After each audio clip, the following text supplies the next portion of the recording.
Halo, selamat pagi semuanya. Assalamualaikum warahmatullahi wabarakatuh. Gimana kabarnya? Semoga semuanya dalam keadaan sehat ya. Hari ini kita akan belajar lagi masih terkait dengan akreditasi rumah sakit. Jadi hari ini kita akan lebih mengenal apa saja aplikasi pendukung kegiatan akreditasi rumah sakit yang disediakan oleh Komisi Akreditasi Rumah Sakit. Nah, seperti yang sebelumnya kita pelajari ya, jadi, ada perubahan instrumen di dalam standar akreditasi rumah sakit, ya. Ini berlaku per 1 Januari 2018, kita mengacu ke SNARS edisi 1. Kemudian di dalam SNARS edisi 1 ini, kita akan dikenalkan dengan 3 model aplikasi. Yang pertama ada aplikasi Sismada, kemudian yang kedua ada Sirsak, ya. Kemudian yang ketiga adalah aplikasi Ridoscope. Jadi ketiga aplikasi ini merupakan suatu pengembangan teknologi informasi yang telah dikembangkan oleh Komisi Akreditasi Rumah Sakit dalam rangka memfasilitasi rumah sakit, baik itu untuk kegiatan penilaian ya, penilaian atau monitoring terkait dengan akreditasinya, kemudian dalam upaya mendukung terkait dengan proses pelayanan yang berbasis rekam medis elektronik, juga tentunya di dalam proses penilaian survei akreditasi. Nah, sebenarnya apa saja masing-masing fungsi dari ketiga aplikasi ini? Coba kita simak bersama-sama ya. Jadi yang pertama kita mengenal Sismadak ya. Jadi Sismadak ini sebenarnya berguna juga, bermanfaat dalam upaya peningkatan mutu dan keselamatan pasien.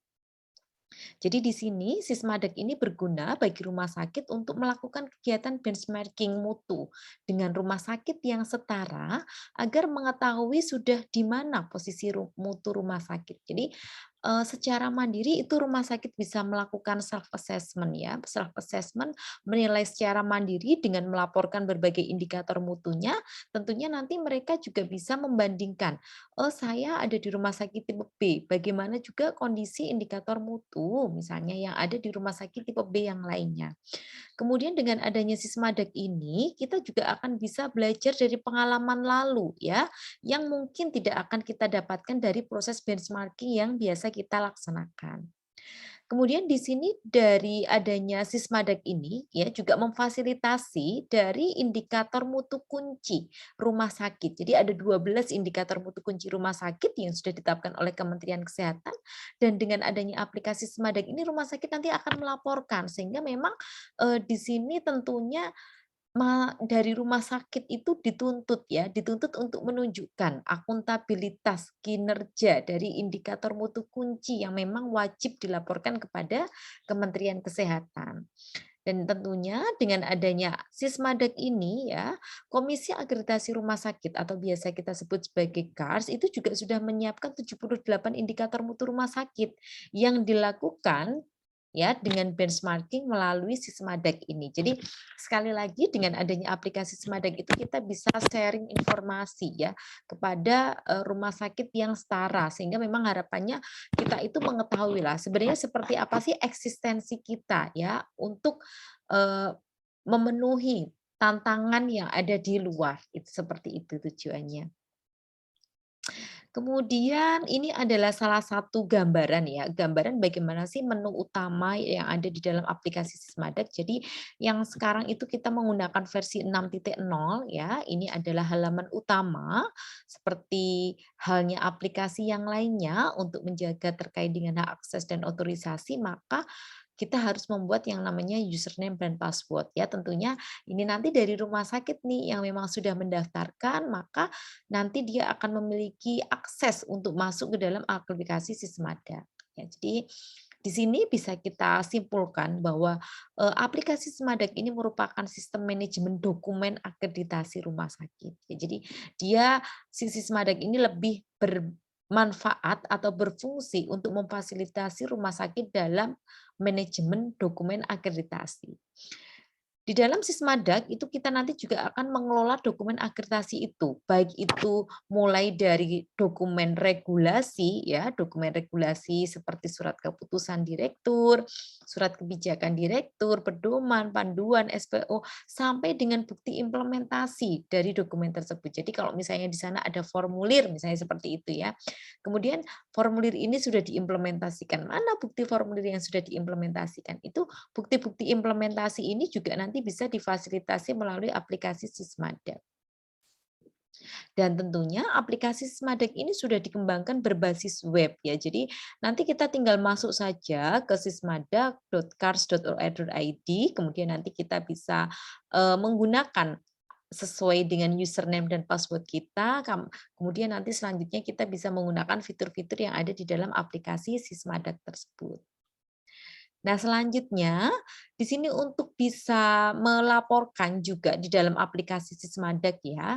Jadi ada data yang memang kita perlukan dari unit pelayanan. Jadi di sini kalau kita membahas sebagai profesi pereka medis ya, ternyata nggak hanya orang reka medis saja nih yang menggunakan aplikasi Sismadak ini ya.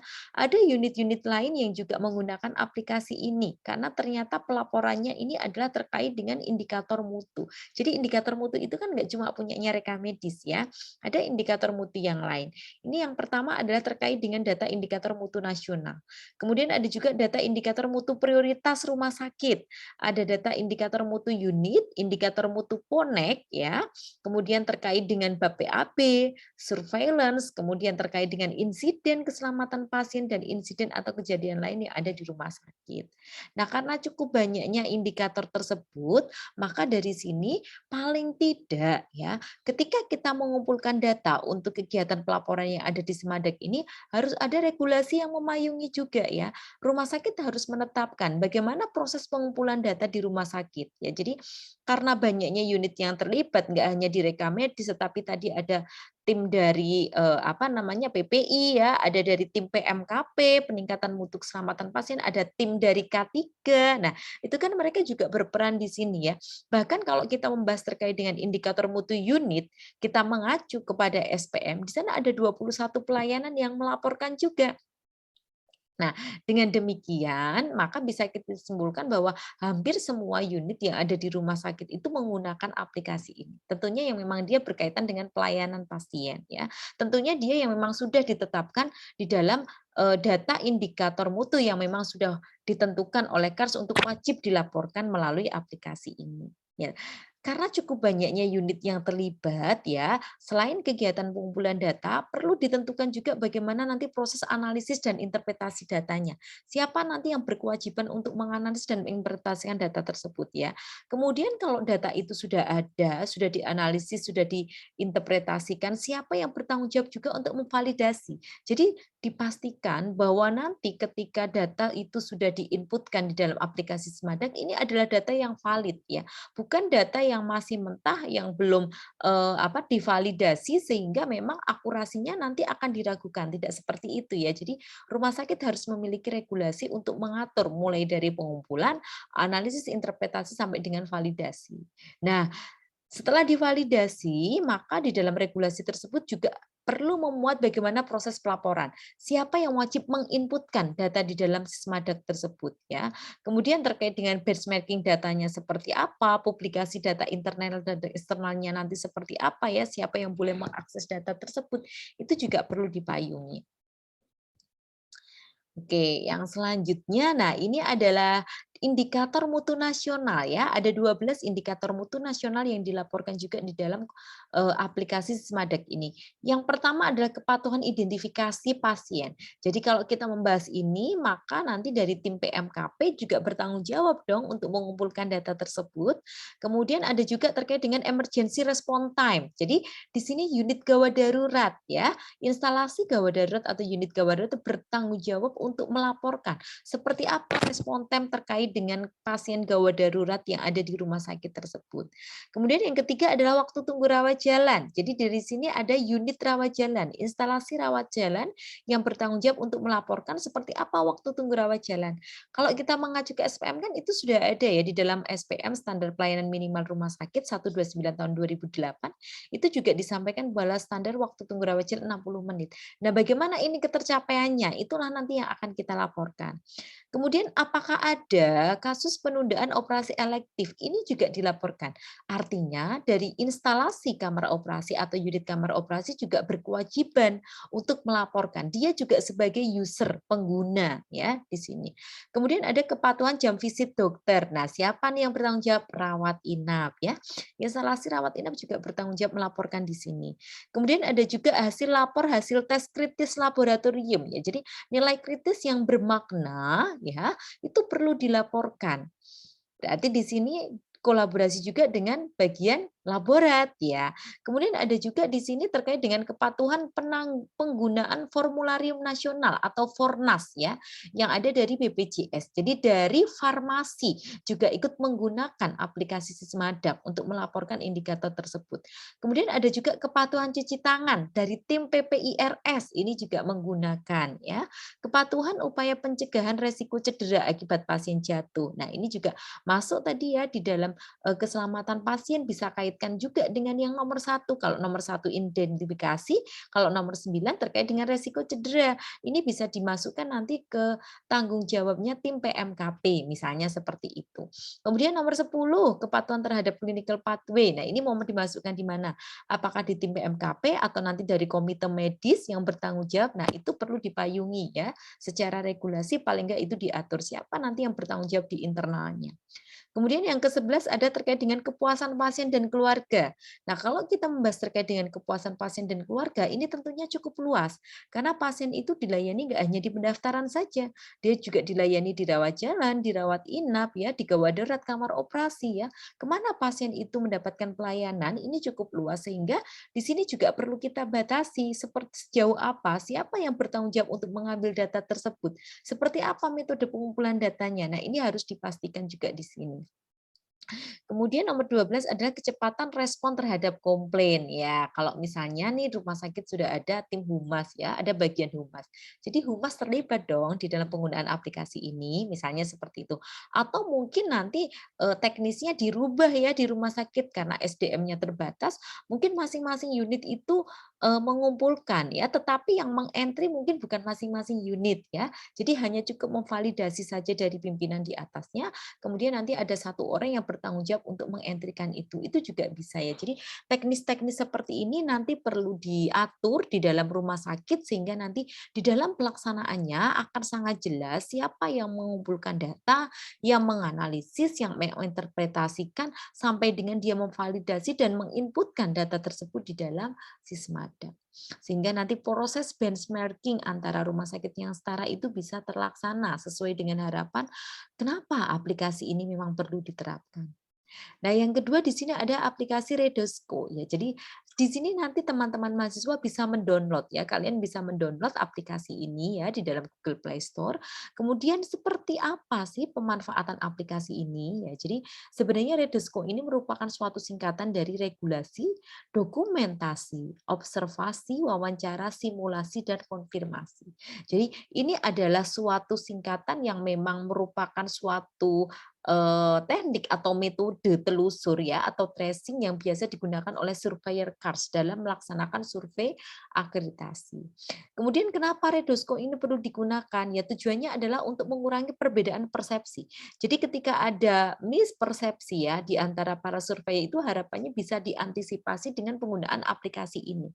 Jadi aplikasi ini digunakan oleh seorang surveyor ya, untuk mempermudah, untuk memperlancar proses survei dengan memanfaatkan teknologi informasi. Ya, coba kita lihat ya, bagaimana cara menggunakan aplikasi ini. Jadi, nanti teman-teman mahasiswa kalau mau simulasi ya, mau demonstrasi, belajar sendiri ya, silahkan kalian yang menggunakan handphone berbasis Android ini nanti bisa mulai mendownload di Play Store ya, silahkan mendownload dengan nama Ridosco.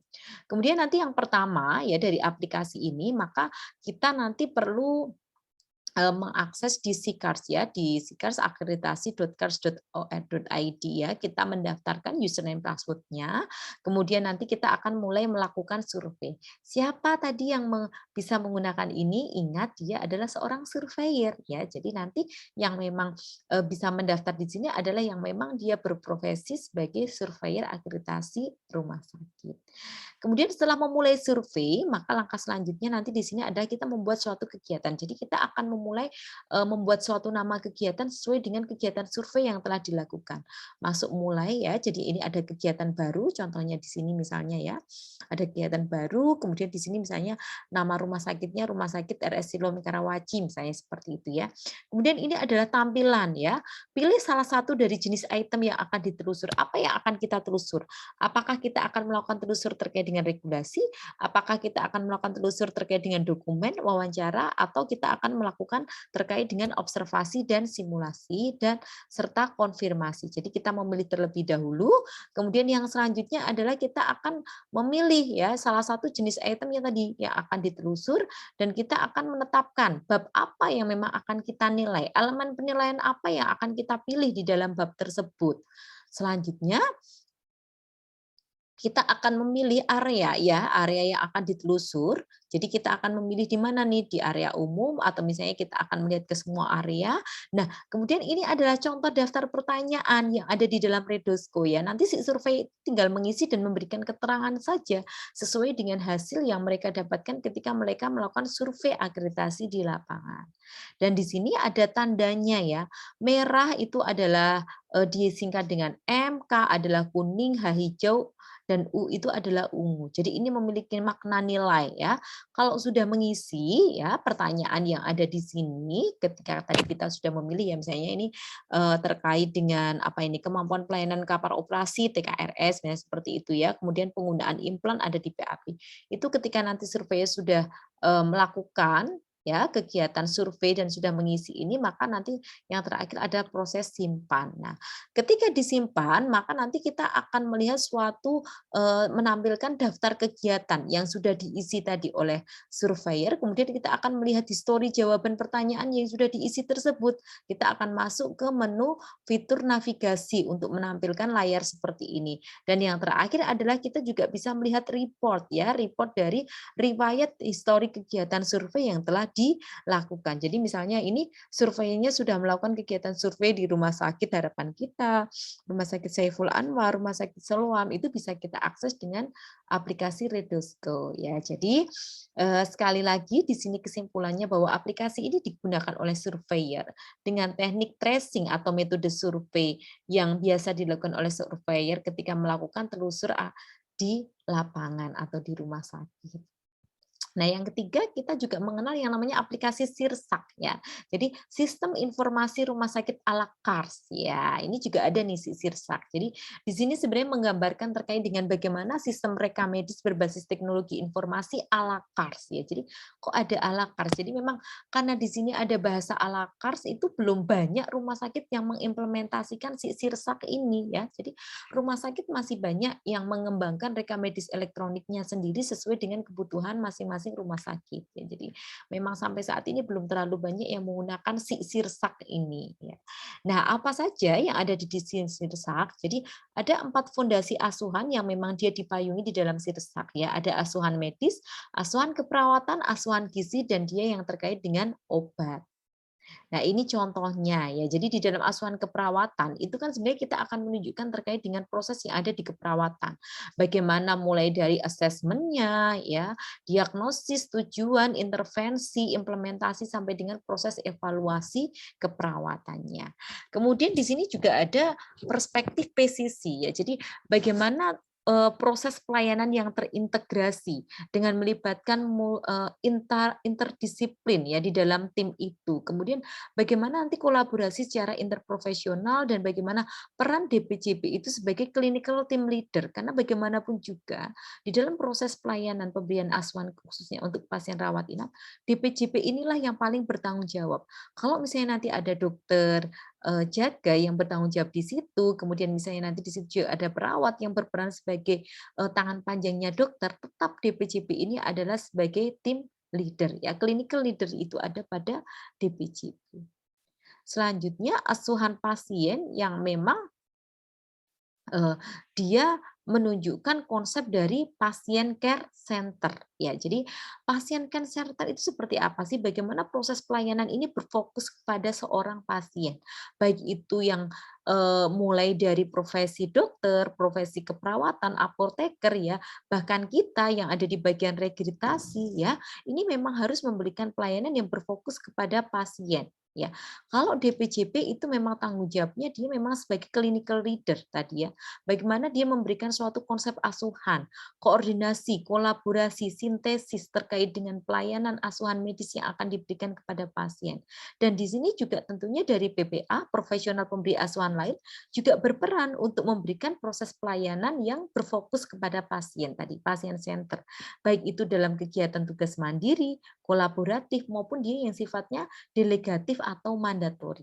Ya, itu perlu dikoordinir di dalam proses pelayanan yang berfokus kepada pasien. Nah, siapa saja PPA di sini ya yang memang turut serta dalam memberikan pelayanan yang berfokus kepada pasien ya. Jadi tadi ada peran tim interdisiplin ya, bagaimana nanti memberikan suatu tugas yang mandiri, yang kolaboratif dan dia yang mana yang memang harus diberikan secara delegatif. Kemudian asesmen pasien dengan pola IAR ya, kolaborasi dan kompetensi interprofesionalnya seperti apa, bagaimana kompetensi masing-masing PPA itu memadai, dia dinyatakan memang kompeten untuk memberikan asuhan kepada pasien, serta kontribusi profesi lainnya yang setara dalam fungsi keprofesiannya itu.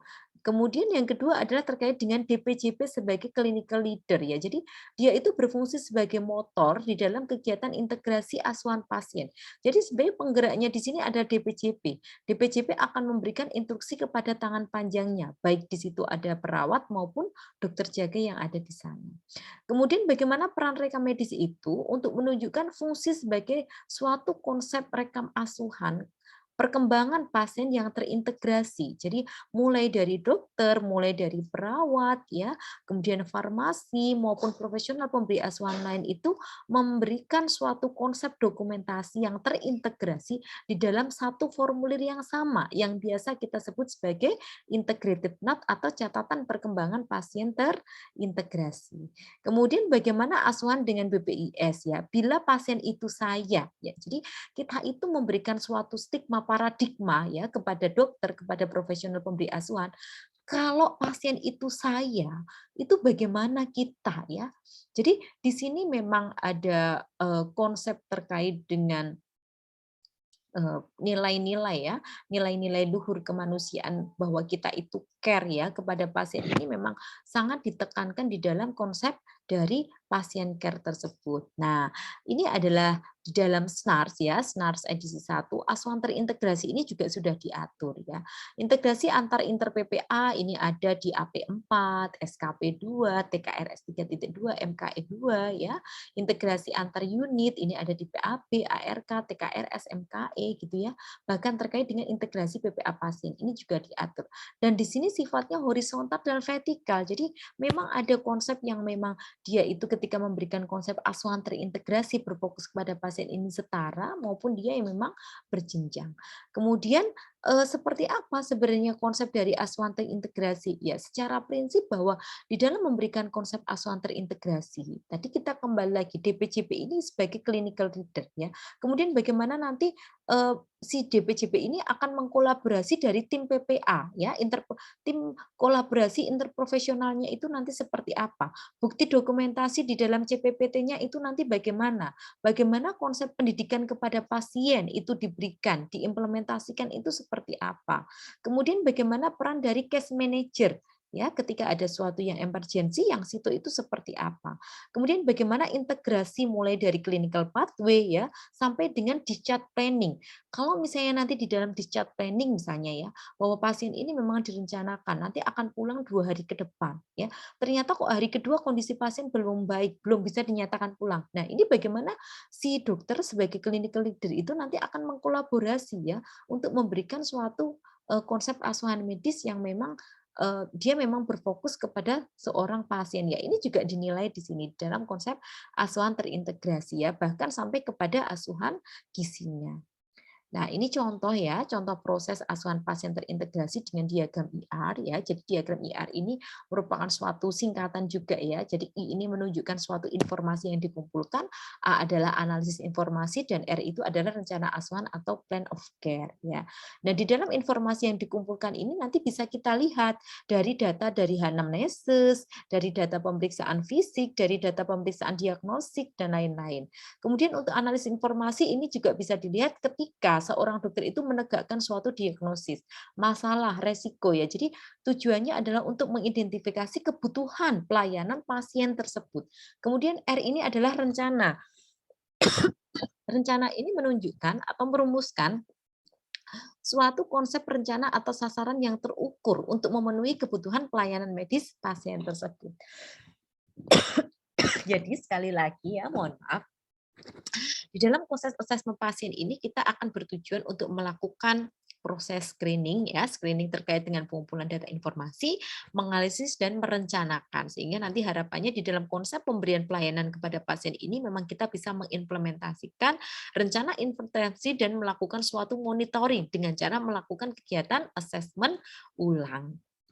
Nah, siapa saja yang terlibat di sini untuk memberikan konsep pasien care ya, si PPA. Siapa itu PPA? Ada dokter, perawat bidan ya, apoteker, nutrition, diatesin, teknisi medis atau penata anestesi dan terapis fisik. Inilah orang-orang yang memang perlu dikoordinir oleh seorang dokter DPJP ya sebagai clinical leader untuk memberikan suatu konsep pemberian asuhan pelayanan yang terintegrasi yang melibatkan kolaborasi dari interprofesional. Nah, baik, ini tadi dari penjelasan tadi kan kita akan menemukan pola ya, pola secara vertikal dan horizontal ya. Jadi dalam akreditasi maupun di dalam ISO itu dikenal sebagai vertikal dan horizontal audit ya. Ini sumbernya kita dari sini ya. Jadi ada sumber yang kita acu. Kemudian di dalam sistem akreditasi kalau yang vertikal itu seperti apa? Ya standar fokus pada pelayanan antara lain ada di IGD, di ICU, IBS ya, IRN, IRC, radiologi itu seperti apa. Kemudian survei sesuai dengan pola standar secara vertikal atau masuk mendalami masing-masing unit dan telusur yang memang dia sifatnya adalah vertikal. Kemudian bagaimana yang horizontal? Nah, yang horizontal ini adalah yang standar yang ditekankan pada proses pelayanan yang diterima kepada pasien. Jadi kita akan menelusur proses-proses pelayanannya, baik pada saat pasien itu mendapatkan pelayanan, kemudian bagaimana nanti kegiatan untuk penerapan terkait dengan standar di manajemen, dan tentunya di sini nanti kita bisa dibantu dengan tadi teknik tracing redosco tadi ya, skenario checklist yang bersifat horizontal ya, itu adalah konsep yang horizontal. Nah, baik, itu sedikit pengantar ya. Jadi tadi dari 3 aplikasi yang memang bisa digunakan untuk mendukung dengan dalam kegiatan akreditasi rumah sakit yang telah dikembangkan oleh Komisi Akreditasi Rumah Sakit tadi, silahkan pada kegiatan praktek temu ke-11 itu mahasiswa melakukan diskusi secara kelompok ya. Jadi yang pertama pada pertemuan praktek 11 ini kalian hanya cukup melihat ya asesmen akreditasi yang berkaitan dengan pelayanan rekam medis dalam memanfaatkan Sismadak. Ingat ya, hanya Sismadak aja yang kita bahas di dalam praktek temu 11 ini. Dan nanti mahasiswa cukup membuat suatu makalah saja ya. Jadi kalau tadi misalnya Bu Koni sudah bercerita tuh, oh ada nih indikator mutu unit ya. Jadi kalau indikator mutu unit yang ada di situ ya nanti kalian jelaskan aja bahwa ada indikator mutu unit pelayanan rekam medis yang sesuai dengan indikator yang telah ditetapkan ya di dalam indikator mutu nasional itu yang memang dia berkaitan dengan pelayanan rekam medis. Apa saja itu? Kan ada 4 ya di situ. Nah, itu yang dilaporkan. 4 itu yang mana, Bu? Ya, itu kan mengacu sesuai dengan yang ada di dalam Permenkes 129 tahun 2008 ya. Coba dilihat juga aturan tersebut. Kemudian nanti kalian menulis di dalam suatu makalah ya. Jadi kalau yang hari ini kita hanya cukup membuat makalah saja ya dengan tentunya pedoman yang sudah disampaikan di dalam e-learning ya. Jadi koordinator sudah mengupload juga bagaimana format makalah untuk kegiatan hari ini dan nanti dikumpulkan pada praktek temu selanjutnya. Jadi nanti dikumpulkan maksimal di temu ke-12. Kemudian di dalam komponen penilaiannya ya nanti yang akan dinilai adalah terkait dengan format penulisan, ruang lingkup pembahasan, dokumentasi pendukung dan daftar pustaka serta referensi yang digunakan oleh teman-teman mahasiswa. Kalau makalah sudah dikerjakan silakan nanti file makalah itu diupload di dalam e-learning sesuai dengan kelas masing-masing. Baik, demikian materi dari Bu Kori ya terkait dengan pengenalan aplikasi untuk mendukung kegiatan akreditasi rumah sakit. Semoga bermanfaat. Terima kasih banyak. Bu Kori cukupkan. Wassalamualaikum warahmatullahi